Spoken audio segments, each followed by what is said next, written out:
বন্ধুরা, আমি কাকন। আমি আজকে চলে এসেছি একটা রেসিপি নিয়ে।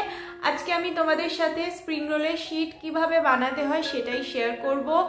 এটা আমি বাড়িতেই বানিয়ে থাকি যখনই স্প্রিং রোল বানাই, আর খুব সহজেই বাড়িতে বানানো যায়, তাই ভাবলাম আজকে তোমাদের সাথে শেয়ার করি। চলো দেখি। আমি এখানে নিয়েছি 4 কাপ ময়দা, হাফ কাপ সাদা তেল, স্বাদ মতো নুন, একটু শুকনো ময়দা দরকার পড়বে, তাই 1 মুঠো মতো তুলে রাখছি। ময়দার মধ্যে দিয়ে দিচ্ছি স্বাদ মতো নুন। নুন দিয়ে আমি ভালো করে মেখে নেব। যে যতটা পরিমাণে বানাবে ততটা পরিমাণে ময়দা নেবে। নুন দিয়ে ভালো করে মাখার পর দিয়ে দিচ্ছি সাদা তেল। তেল দিয়েও ভালো করে মাখতে হবে। তারপর এরকম মুঠো করে দেখতে হবে, এর মানে তেলটা ঠিকঠাক হয়েছে। এরপর আমি এর মধ্যে জল দিয়ে ভালো করে ময়দাটা মেখে নেব। ময়দাটা নরম করেই মাখতে হবে।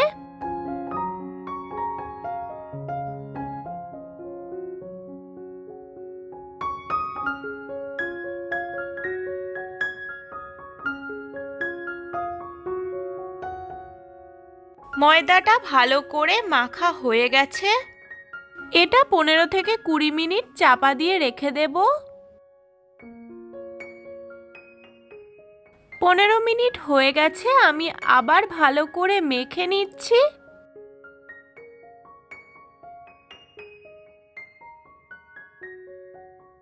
এবার আমি লুচি সাইজের বল বল করে কেটে নেব।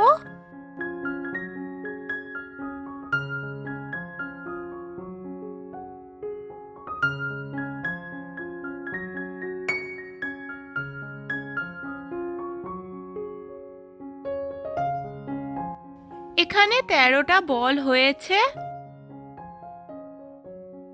এবার আমি শুকনো ময়দা দিয়ে বেলে নেব। দুটো একই সাইজের বেলে নিতে হবে। আমার প্রথম বেলাটা পারফেক্ট গোল হয় না, তাই এটাও হয়নি পারফেক্ট গোল।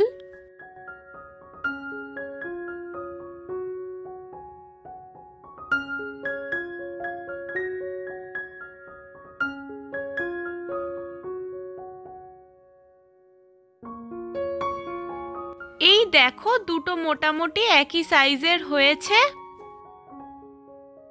এবার আমি একটার উপরে একটু তেল ব্রাশ করে দিচ্ছি। তেলের উপর ময়দার গুঁড়ো ছড়াতে হয়, কিন্তু এটায় অনেকটা ময়দা লেগেছিল, তাই আর আমি ময়দার গুঁড়ো না ছড়িয়েই এটা উপর থেকে দিয়ে দিলাম। এবার আমি দুটো একসাথে বেলে নেব। এটা বড় করে পাতলা করে বেলে নিতে হবে।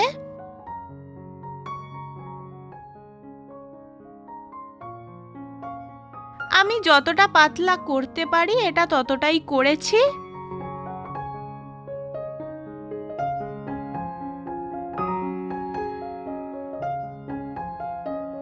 বাকিগুলো একইভাবে বেলে নেব।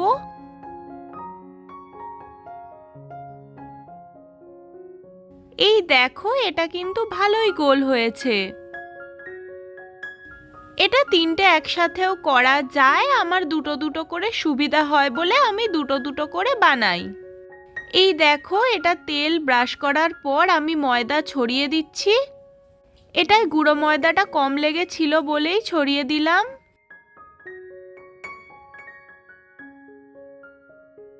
তোমরা যদি 3টে একসাথে করতে চাও, একইভাবেই তেল ব্রাশ করে ময়দা দিয়ে উপরে আরেকটা লেয়ার করে নেবে।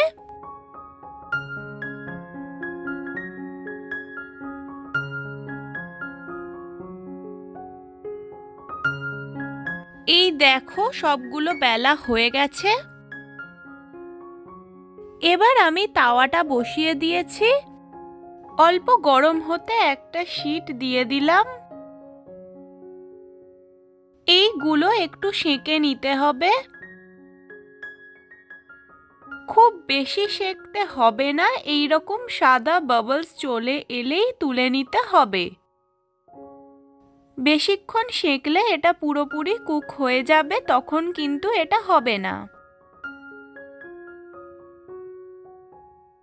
এইভাবেই আমি সবকটা সেঁকে নেব।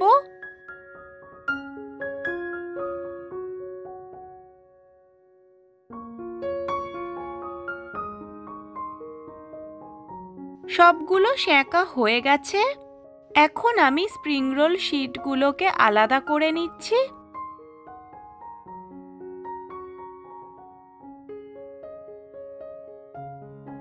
দেখো এটা কত সুন্দরভাবে আলাদা হয়ে যাচ্ছে আর কত পাতলা হয়েছে।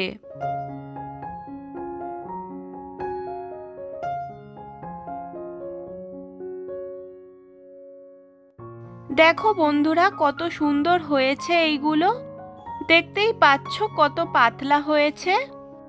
তোমরা চৌকো শেপের চাইলে সাইডগুলো কেটে দেবে। এটা এয়ারটাইট কৌটে কদিন রেখেও ব্যবহার করা যাবে। এটা দিয়ে আমি স্প্রিং রোলও বানিয়েছি, এটার ভিডিও আমি চ্যানেলে দিয়ে দেব।